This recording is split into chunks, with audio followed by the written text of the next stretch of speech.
Here's the latest project, the new snow blower. I finished the subframe. I don't have any video of that going together, only because it was kind of hard to video all this going together, because there was just a lot of little pieces, and I don't know, just didn't feel like videoing it. Anyway, so that's basically done. I still need to hook it up to the tractor and get that fitted. The instructions said to leave the back of it loose. That's why the tail is kind of sitting down a little bit. It's up on its kickstand. I also had to replace the grill mount on the front here where the 4-point will hook up to, so I can maintain the grill guard on the front of the tractor. This is the back of the snowblower. I don't have a whole lot of video of me working on this. It was mostly from the other perspective. But got the back of it all assembled. There's a lot of little pieces that went on. The PTO assembly, the guards and hoses, the chute assembly, the diverter valve, and all of its electrical wires and hoses and everything. So far that wasn't too bad. The chute was probably the most fun, but everything else went pretty smoothly. Still have a few more pieces left to go. I got the mounts for the 4-point that go on the tractor, and some other hose connections and everything that'll go on the tractor over here. Those will all go inside here. I gotta disconnect those hoses and insert the T's so the hydraulics for the 4-point will hook up, and the hoses that'll control the chute on the snowblower.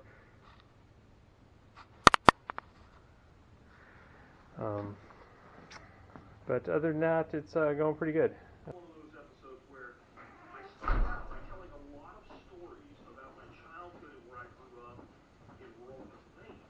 Okay. And I don't Gonna work on putting the snowblower together today. All this lovely equipment here. If it looks like I'm all bundled up, it's because it's a crisp 39 degrees. It's actually warmed up quite a bit, so enjoy the ride.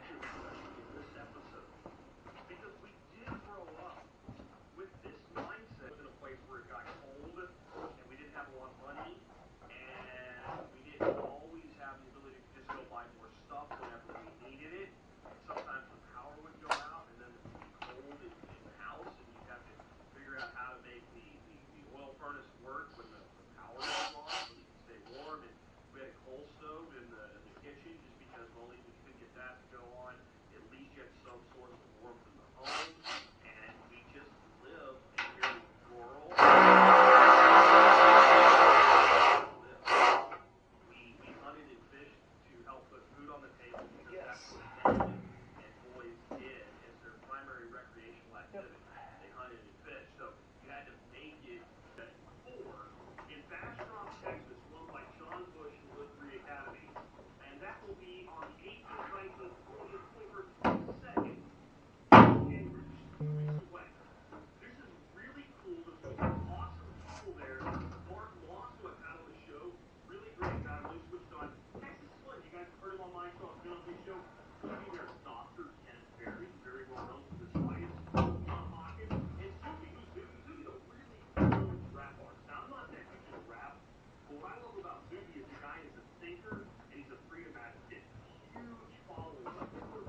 wallet developers, that's the software that interfaces with the blockchain, creating public address private key combinations and enabling users to sign a transaction with the public address, send Bitcoin to someone else, or receive it, right?